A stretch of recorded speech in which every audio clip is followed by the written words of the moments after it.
বাংলা একাই 100 হয়ে সফলতার পথে, জনগণই রাজা হেথায় জনগণের মতে।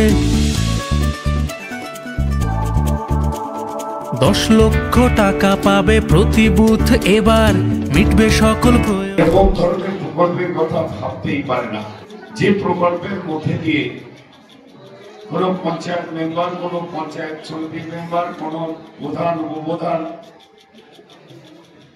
তাদের কোনো খবরদারি চলবে না। এই খবরদারিটা করবেন আপনারা নিজেরা। এমন অনেক কাজ আছে যে কাজগুলো আমরা কিছু নিয়ম কানুনের জন্য হয়তো করতে পারিনি। মমতা বন্দ্যোপাধ্যায়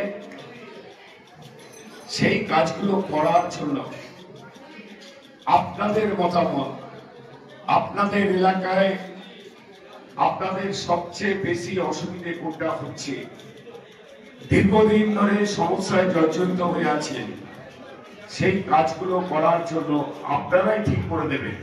ফুটবে হাসি সবার, জনতার মতে হবে মুশকিল আসান, আমাদের পাড়া আমাদের সমাধান।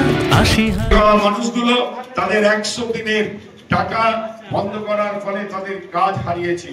আজকে আপনারা নিশ্চয়ই জানেন যে গরিব মানুষের জন্য, যাদের টলির চালের বাড়ি অত্যন্ত গরিব, যাদের ছিটে বেড়ার বাড়ি অত্যন্ত গরিব, তাদের আবাস যোজনার মাধ্যমে বাড়ির ছাদ করে দেওয়ার কথা ছিল।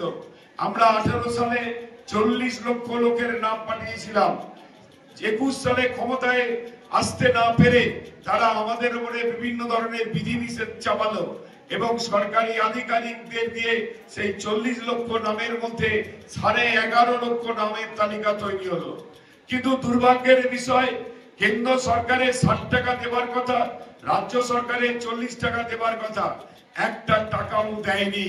রাজ্যের মুখ্যমন্ত্রী মমতা বন্দ্যোপাধ্যায় 11.5 লক্ষর সাথে যেখানে যেখানে বন্যা, বিভিন্ন প্রাকৃতিক দুর্যোগে যাদের বাড়ি ঘর তরুণে গিয়েছে, তাদের সমস্ত কিছু নিয়ে 12.5 লক্ষ মানুষের বাড়ি তৈরি করে দিয়েছে আগামী 6 মাস আগে। প্রথমবার সৃষ্টি হবে নজির, ভবিষ্যৎ গড়ছি মোরা হাতে হাতে রেখে, তাই তো বলি দেশ শিখছে বাংলাকে আজ দেখে। জনতার মতে হবে মুশকিল আসান, আমাদের পাড়া